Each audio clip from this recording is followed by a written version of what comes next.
Hi folks, back again. This is Bathrobe Chronicles number 72, Part 10. Today is the 5th or 6th of February, and I actually started this, I believe, the 16th of January. As I said, at least in the first part, if not subsequently, I had planned on, 2 or 3 little, 10-15 minutes to say, hey, I'm out of here, I'm quitting for a while, not sure if I'm coming back, when I'll come back, or what have you. Things got a little out of hand. Excuse me.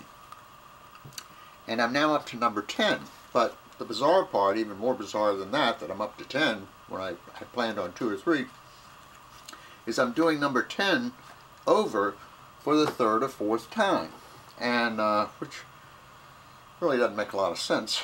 I guess what happened is I got pretty bad, for lack of a better word, about the religious stuff, and I just said there was no sense in doing that.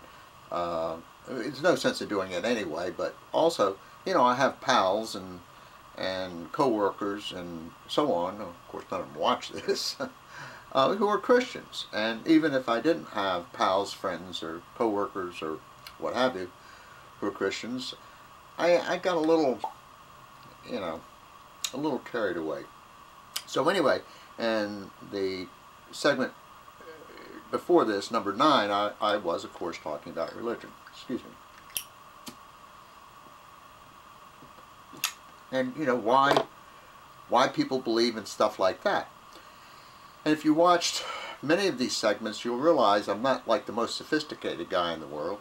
I'm not the the dullest bulb in the room, but I'm surely far from the most sophisticated or intelligent or bright or whatever.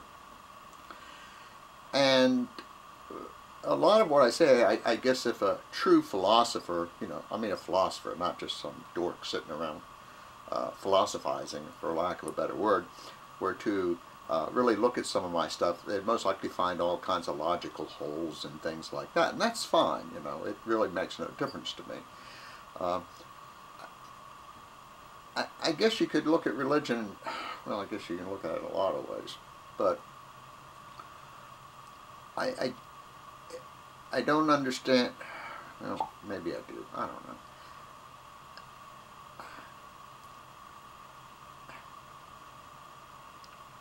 I guess most of us, and here again I always go back on using the Christian God and things like that, I guess the only reason we believe is because we were brought up in a family who believed.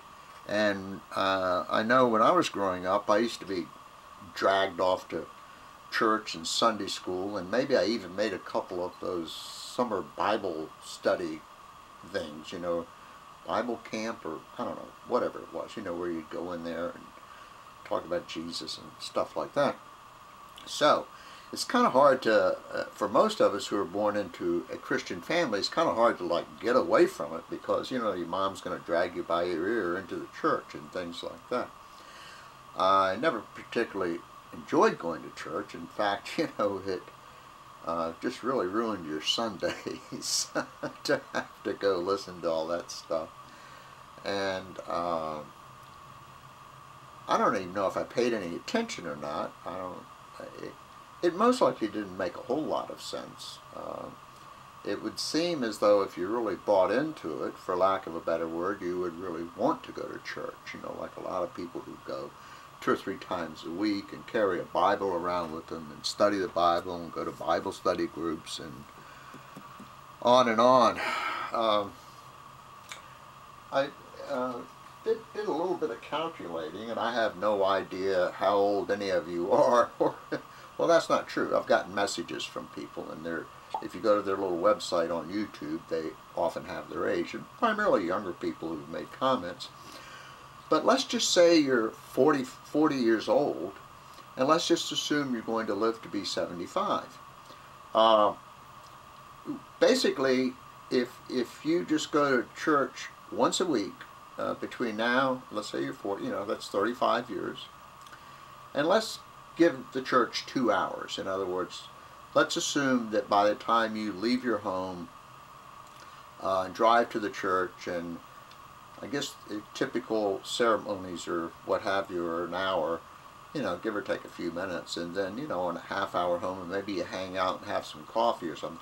Let's just say you average 2 hours a week. If you're 40 years old, between 40 and 75, that's 35 years. That's 3,640 hours. Or, to look at it another way, it's 152 days. In other words, you're going to spend, if you're 40, and most of you are younger, and live to 75, and most of you will live to be older, but it's 152 days you're going to spend inside that church. Now, let's just say you give $10 a week, which is far from the 10% that the church wants, but let's just say $10 a week, same time period, 40 to 75, it's $18,200. And of course, if there's a Christian out there watching this, and you're still watching it, you'd be saying, oh, gee whiz, you know, you don't look at God and all of that in these terms of 150 some days and $18,000. Well, maybe you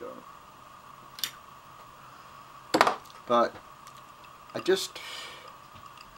don't know. I would imagine, and I don't know this to be true, but if you're going to church because you believe all that stuff that I understand that Christians are taught and told, then one of the reasons you're going is so you don't go to hell.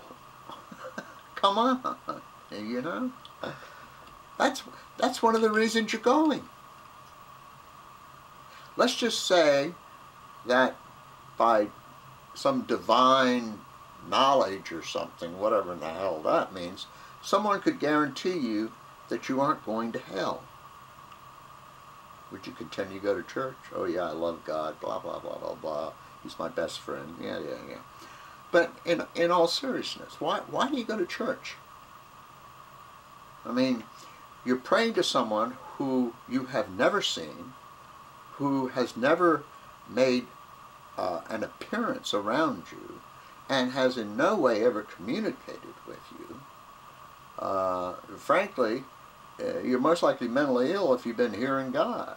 I mean, come on. Anyway, well, let me come back.